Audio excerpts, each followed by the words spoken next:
HP itu diciptakan oleh penciptanya supaya berfungsi multifungsi, bukan hanya sekedar SMS, bukan sekedar WhatsApp atau sekedar call doang, tapi dia multifungsi. Karena apa? Kalau saudara sekarang mau tanya apapun ada di HP. Jadi nggak usah perlu cari Pak Gembala tanya dong ini artinya apa Alkitabnya, cari di situ di Google langsung muncul di situ semua. Ya, sekarang makanya buku cetak kurang laku karena tinggal mau apa-apa tinggal klik di Google muncul semuanya. Kamu mau pergi tahu Amerika ya, Google Amerika. Kamu pergi ke sana yang jalan nggak pernah pergi sana, sekarang ada apa? Google Map ya kan. Jadi nggak usah takut.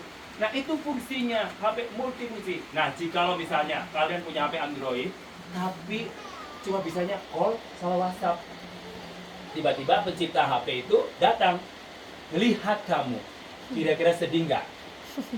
Pasti geleng-geleng kepala. Kok cuma WhatsApp, cuma call, SMS, ya hari gini, gitu kan? Nah, saya bilang ini, kenapa? Karena diciptakan itu lebih daripada SMS atau call atau WhatsApp, lebih daripada itu. Sehingga ketika kamu punya itu tapi tidak memaksimalkan potensi HP yang kamu punya, itu rugi dan pembuatnya pun sedih. Karena dia buat tujuannya multifungsi. Nah demikian juga Tuhan ciptakan kamu, ciptakan kita semua itu multifungsi, bukan satu fungsi. Kenapa?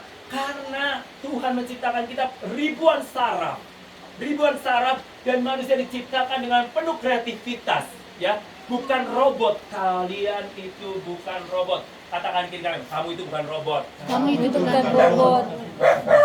Jadi, saudaraku, kalau bukan robot, berarti kalian saudara itu ibadah pun nggak harus disuruh-suruh. Kalau yang disuruh-suruh itu namanya robot, ya kan? Nah, kalau yang disuruh-suruh namanya robot. Robot, hayu ibadah. Kalau nggak disuruh, ya diam aja kan. Robot sabu, baru nyapu ya kan. Nah, kita punya kreativitas karena kita diciptakan berbeda dengan makhluk yang lain. Kita makhluk mulia, makhluk di atas segala makhluk hidup ya. Maka dari itu kita diberikan otoritas tertinggi dari semua makhluk. Nah, sangat bodoh sekali. Makanya Tuhan dengan bicara dengan keras memberikan perumpamaan. Orang itu bodoh banget kalau sudah dengerin kebenaran firman Tuhan yang memerdekakan, yang menyelamatkan, yang mengubahkan hidup kamu, yang memberkati hidup kamu, memulihkan hidupmu, tapi saudara tidak mau melakukannya. Alkitab, kamu itu bodoh, ya kan? Bodoh kenapa? Banyak orang udah dengerin firman Tuhan, tapi masih tanya, ya kan? Alkitab sudah bilang, tidak baik kamu kalau berpasangan dengan orang yang tidak seiman. Masih nanya ke Pak Pendeta, aku pacarannya non. Saya mau tanya, kalau saudara tanya begitu Pak Pendeta, pura-pura nggak tahu atau gimana? Atau karena sebenarnya tahu, tapi siapa tahu Pak Pendetanya sama juga dengan kalian, ya kan? Nah, jadi itu namanya bodoh. Karena kita udah tahu kok, ya kan? Karena kita udah tahu, tapi kita nggak mau melakukannya. Itu sama dengan orang yang membangun rumah di atas pasir. Ketika ada badai, ada banjir, itu langsung tanya. Itu nggak heran kalau ada orang Kristen timbul tenggelam, ya kan? Nggak seperti Ibu Gembala, kalau berjualan timbul tenggelam. Tadi saya lihat Bu Gembala kalian itu sedang berjualan, luar biasa loh Bapak Ibu Gembala kalian itu berjualan demi memenuhi kebutuhan hidupnya. Artinya dia nggak mau tergantung dengan jemaat di tempat ini, ya. Jadi saudara mau kasih persembahan atau tidak, mereka tetap melayani Tuhan, ya kan? Mau saya katakan begini, oh dia kenapa timbul tenggelam? Saya ketawa, tadi kan saya makan di situ, ada satu orang Jawa, dia beli, wah ini udah jualan lagi ya, ini timbul tenggelam, gitu kan? Terus si Oma itu bilang, iya dia timbul tenggelam karena banyak kesibukan melayani Tuhan. Karena bukan itu satu-satunya tujuan hidupnya. Tujuan hidupnya untuk melayani Tuhan, nah, itu ada sebagian sampingan untuk mengisi kekosongan waktu agar mendapatkan berkat juga, ya kan? Karena barang siapa yang malas, jangan dia berharap akan makan.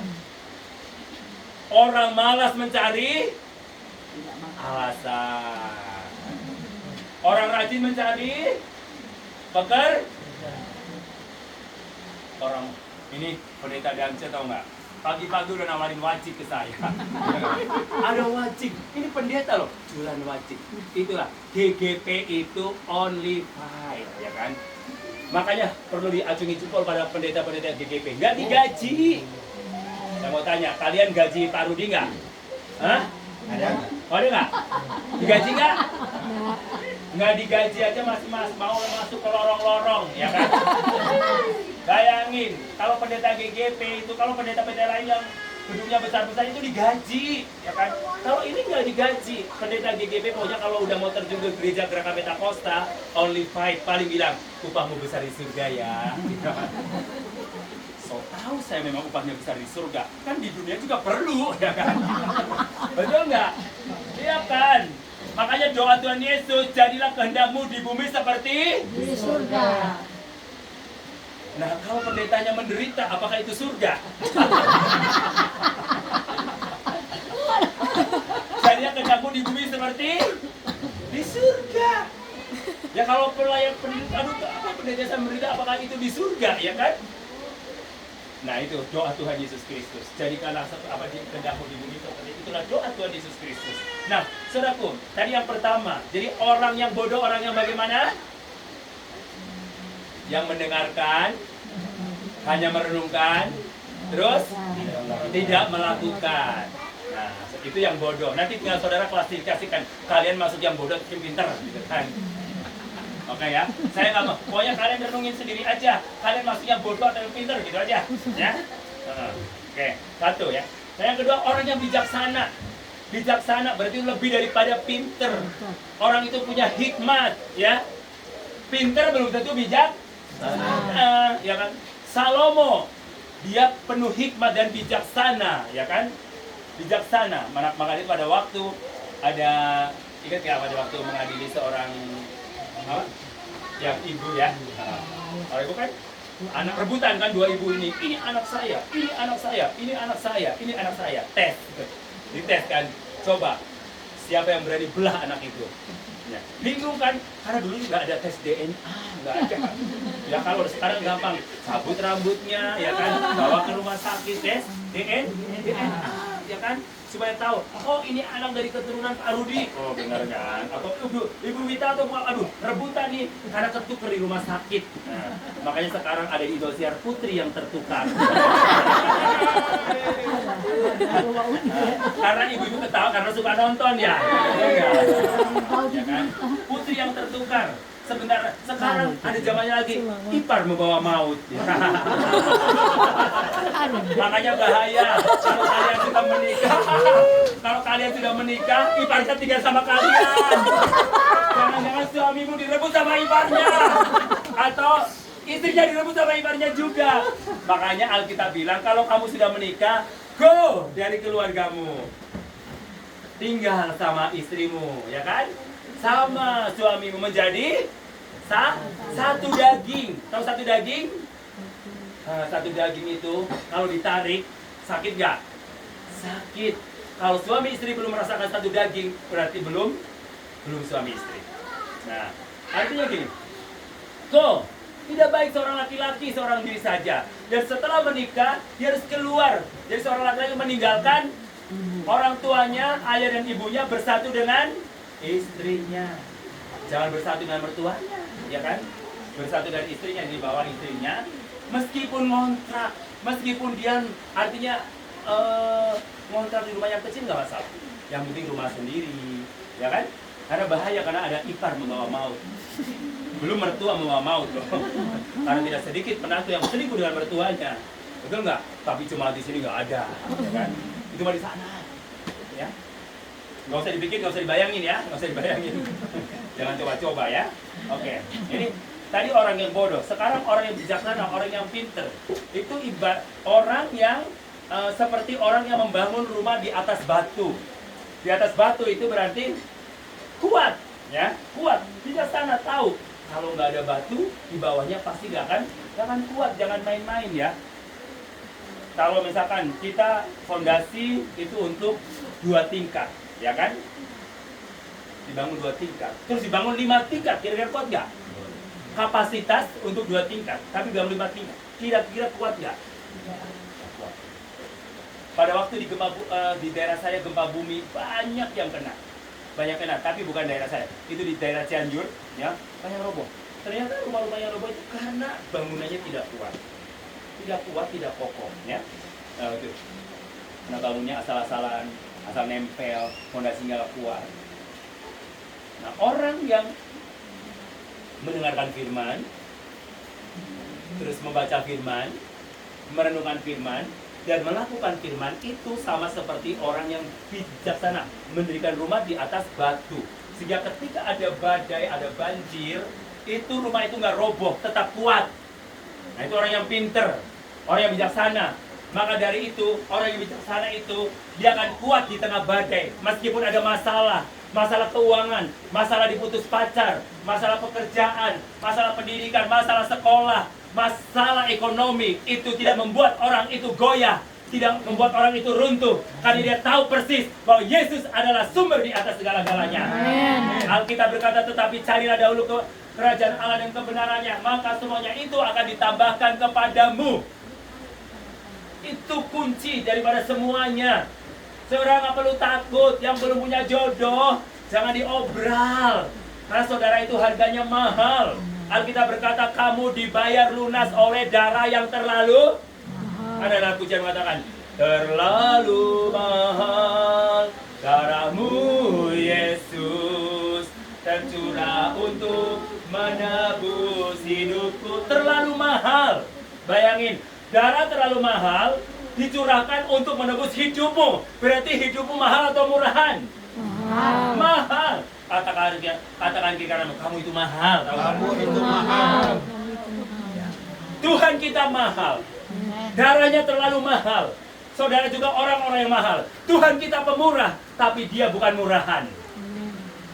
Anak-anak Tuhan juga murah hati, tapi bukan murahan. Sorry, kita bukan murahan, ya kan? Kita cewek mahal, ya kan? Cewek mahal, cowok mahal juga, nggak sembarangan. Harga kita mahal.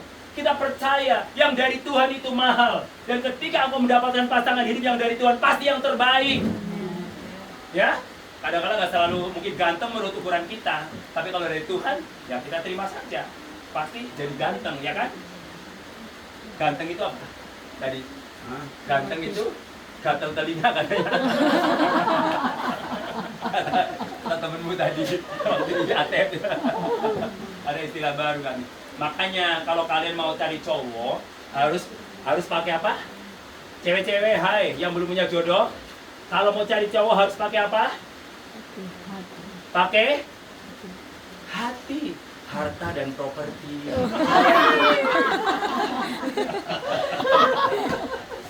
Hati lihat cowok itu punya kerjaan atau enggak. Kalau belum punya kerjaan ngapain kamu mau dinikahin sengsara, ya kan? Betul nggak? Lebih baik kita sendiri lagi, apa sendiri lagi. Yang penting kita nggak sengsara, ya kan? Udah merit bangga, pernikahan bangga, nggak habis itu. Aduh, besok mau makan apa ya? Minta ke mama, minta uang dong buat belanja. Ya kan, anak istri saya belum makan. Lebih baik cewek-cewek harus jual malas. Stop! Kalau nggak ada kerjaan, karena suami kepala rumah tangga. Ya. Jadi kalau belum banyak pekerjaan, suami mikir 1000 kali, karena menderita kalian nanti. Masa kalian harus bekerja ngasih makan suami? Enak banget ya. Emang kita cewek apaan? Ya iyalah, saya mau bilang ya kan. Jadi cowok-cowok juga harus punya hati, harta dan properti, baru ambil cewek-cewek, betul nggak? Nah, gitu dong. Siapa? Nggak, ya. Makanya nggak usah takut, ya nggak usah takut kalian nggak dapat pasangan hidup, karena di Tuhan ciptakan laki-laki banyak, ya kan? Kalau putus satu tumbuh 1000, ya. Jadi nggak usah stres, depresi kayak kayak fancet, ya kan? Begitu diputus fat cat ya. Fat cat yang dari Cina, ya kan, begitu diputus sama ceweknya, langsung bunuh diri. Kasihan dia lo, ya kan, kasihan banget jadi cowok, ya kan, bunuh diri. Kenapa? Coba kalau ceweknya orang Manado pasti nggak bunuh diri, karena pecet pasti dibawa ke gereja ya. Kenal Tuhan Yesus Kristus, betul nggak? Dia orang bodoh, tidak kenal Tuhan, ajar.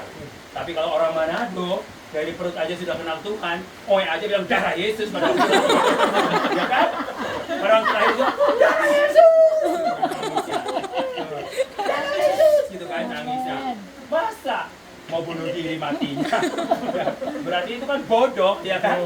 Betul nggak? Bodoh. Diputus cowok, cari lagi lah. Ngapain?